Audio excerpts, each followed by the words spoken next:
मुसलमान लड़की और शरीयत। आज आपको एक मुसलमान लड़की की मैं कहानी सुनाना चाहता हूँ, साथ में शरीयत की बात करना चाहता हूँ।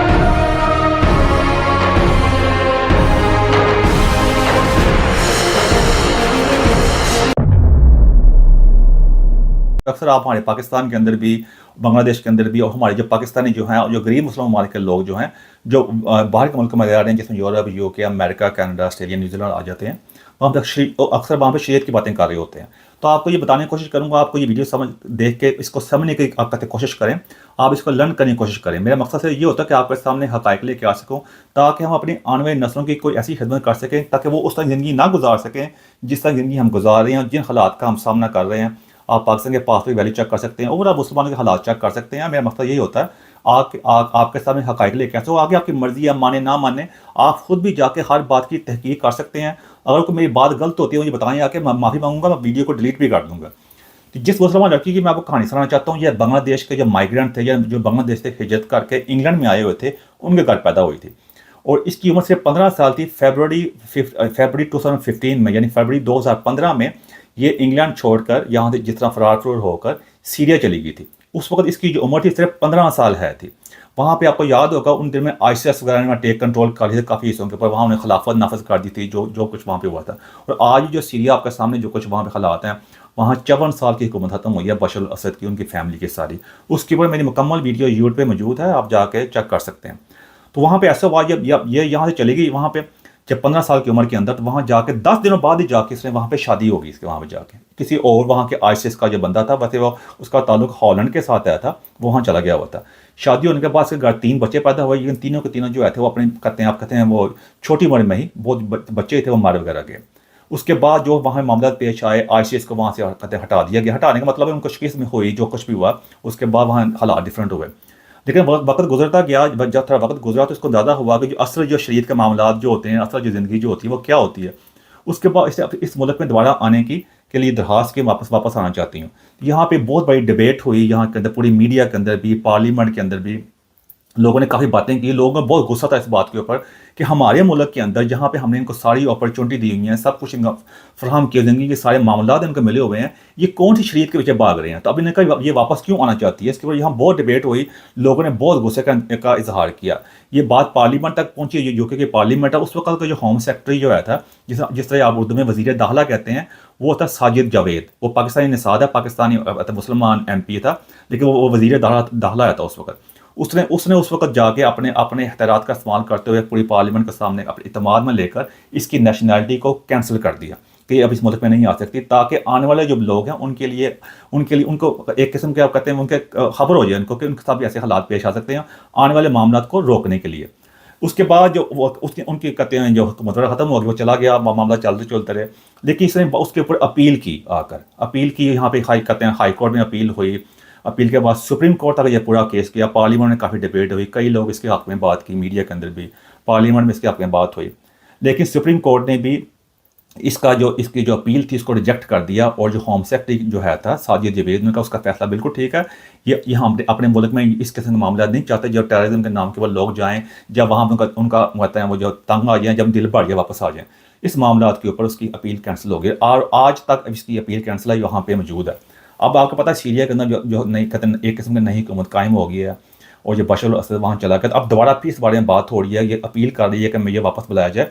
इस चक्कर के अंदर ये यूरोपियन पार्लियामेंट में जाने का इनका इरादा है इसके वकील का, क्योंकि यहाँ पे ये सिस्टम जो है, अगर आप यूके की सुप्रीम कोर्ट रिजेक्ट करती है तो आपके पास अभी चांस होता है कि आप जाकर यूरोपियन पार्लियामेंट में जा सकते हैं। हालांकि ब्रेक्सिट हो गया हुआ है, लेकिन फिर भी अभी तक उनके साथ ही अटैच्ड हैं इस लिहाज से। अब इसी मामले में आपको हर सवाल का जवाब मिल जाएगा।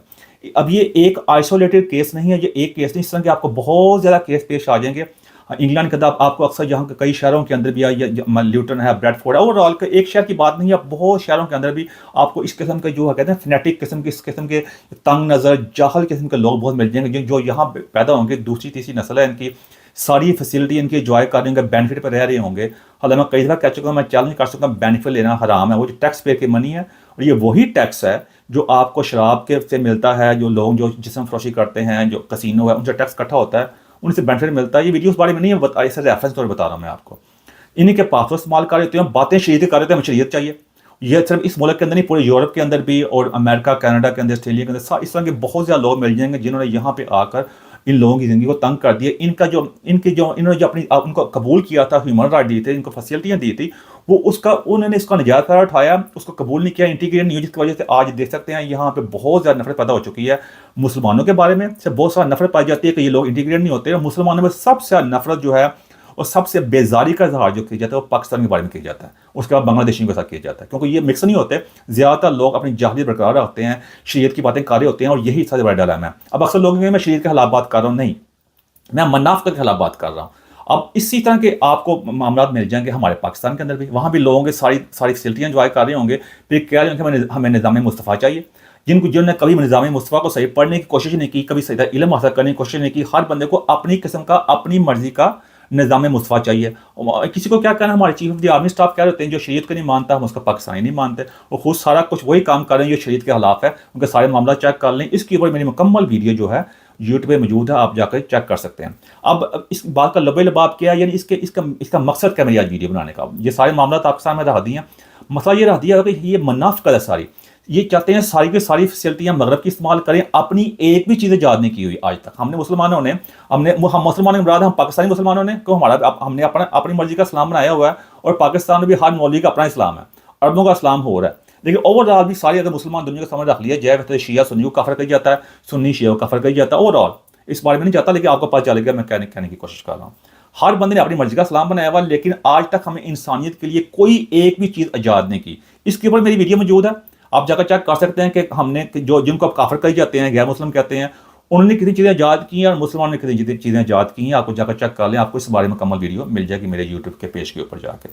और बातें हमारे इस्लाम में पहुंची हुई हैं। हम चाहते हैं, हमने सारी की सारी फैसिलिटियाँ वो चाहते हैं जो हमें, जिनको आप काफिर कहे जाते हैं, जिन पे डंकियाँ लगा जाते हैं मुल्कों में, उनकी चाहते हैं सारी, और खुद कोई चीज़ ईजाद नहीं करते। वहाँ पहुँच के सारी चीज़ हम इनकी इस्तेमाल कर रहे होंगे, हाथ में मोबाइल फ़ोन होगा, सब कुछ होगा, सब टेक्नोलॉजी होगी, सब चीज़ें इनकी इस्तेमाल कर रहे होंगे, और बात हम कर रहे होंगे शरीयत की। और इसी मुनाफिकत ने आज हमें इस मुकाम पर पहुँचा दिया हुआ है कि हमारे पल्ले कुछ भी नहीं हो। कहते हैं पल्ले ना टेलर काटी मेला मेला, और इसी वजह से आप देख सकते हैं पूरी मुस्लिम दुनिया में कितना केओस है। वो इसी वजह से है कि आप बातों से कोई चीज़ हासिल नहीं कर सकते। रब जो है रब्बुल आलमीन है, वो सब का रब है, जो मेहनत करेगा कामयाबी सिर्फ उसको मिलेगी। आप अपनी मर्जी, जिसका मर्जी जन्नत और दोज़ख के सर्टिफिकेट दीजिए। आपके सामने सारे हालात हैं।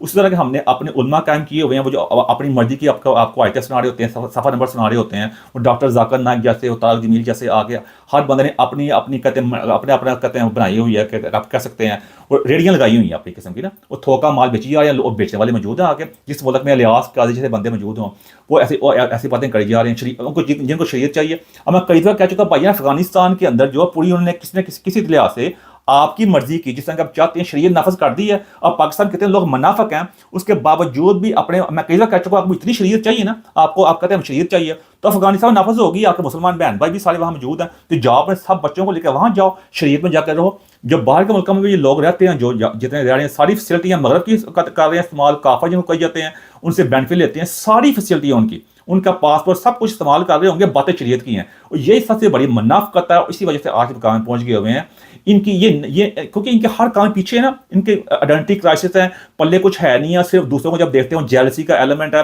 वो निकालने के लिए शरीयत करी जा रहे होंगे। बात शरीयत की नहीं, शरीयत को बदनाम कर रहे हैं, मुल्क को बदनाम कर रहे हैं। मैं कई बार चैलेंज कर सकता भाई ना, आपको इतनी शरीयत सामने, जाओ अफगानिस्तान, बाकी मुल्क में क्यों आते हो जहाँ शरीयत नहीं है।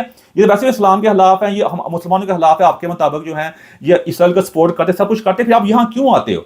सब कुछ बेच के मुनाफिकों की तरह सब कुछ किसी डंकियाँ लगा के आ रहे होते हो।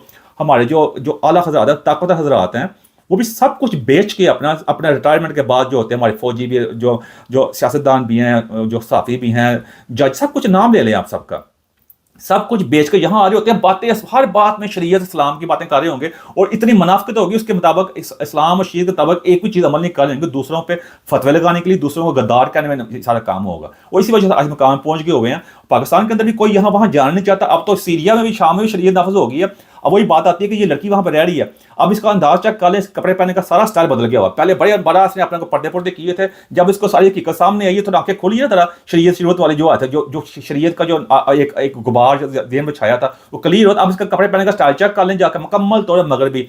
वो चाहती है, मैं कहते हैं वो गलती मानती है, अपनी जिंदगी जीना चाहती है, सब फैसिलिटियाँ मिली हुई थी, लेकिन यही वजह, और इसको सामने रख के भी हम सबक नहीं हासिल कर रहे। अभी भी यहाँ पे ज्यादा तादाद बढ़ती जा रही है, लोगों को शरीयत करी जा रहे हैं, उसको इल्जाम दे रहे हैं इनको। हाँ, एक तो हमारे अंदर ये बात है कि अपनी हर कमजोरी का इल्जाम हमने देना है, और ये अमेरिका का कसूर है गया, और साजिश साढ़े लाख हुई है, यहूदियों की साजिश है, हिंदुओं की साजिश है, हर बात भाई आप इतने ही आगे पल्ले है क्या, लोग आपके खिलाफ साजिश करने की जरूरत है क्या, हम अपने लिए खुद ही काफी हैं।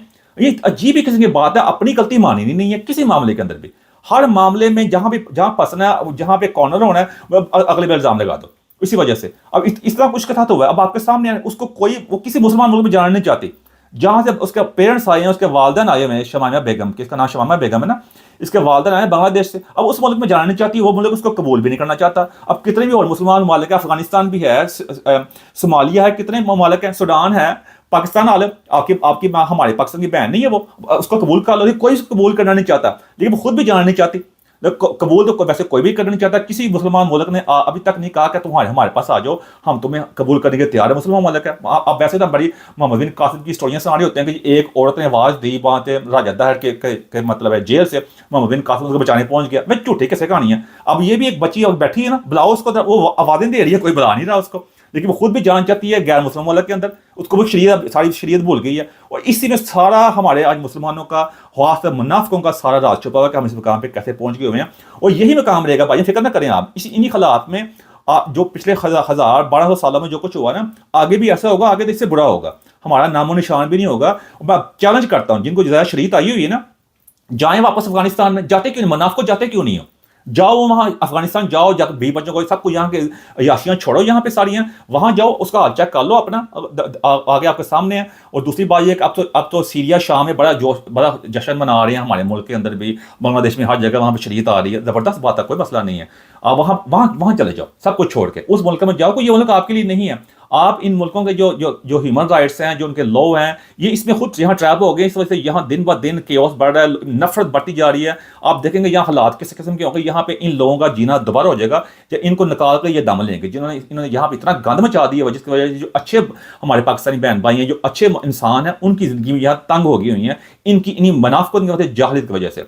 इसलिए मैं आने पे कहूँगा भाई, ये आपके सामने सारा कुछ मैंने रख दिया, आपने खुद जज करना, आपने खुद फैसला करना, अपने दिल पे हाथ रख के मुनाफिकत की ऐनक उतार के सबसे पहले। अदरवाइज आप अपनी आने वाली नस्लों के लिए जो बीज बो रहे हैं ना, वो बीज उनको ऐसे, वो इस किस्म की फसलें हो रही कि वो आप उसको, उनके लिए एक जीना दोबारा हो जाएगा, जिंदगियां उनकी खराब हो जाएंगी, आपको पता नहीं आप कितना नुकसान कर रहे हैं। मेरा मकसद होता है आपके सामने सच लेकर आने का, आपकी मर्जी है माने ना माने, हकायक को सामने रखेंगे, फिर कहूँगा मुनाफिकत की ऐनक को उतारेंगे, फिर आप जान सकते हैं। अदरवाइज मेरे जैसे बंदे आज बात कर रहे हैं, 50 साल बाद, 100 साल बाद ऐसे बात कर रहे होंगे, फर्क कोई नहीं पड़ेगा इस लिहाज से। लेकिन मकसद सिर्फ ये होता है कि आपको सामने सच ले आना, ताकि हमारी आने वाली नस्लें ये ना कह सकेंगे कि कोई उस वक्त बात करने वाला कोई नहीं आया था। फिर मैं बार बार कहता होता हूँ कि खुद ही को कर बुलंद इतना कि हर तकदीर से पहले खुदा बंदे से खुद पूछ बता तेरा रजा क्या है।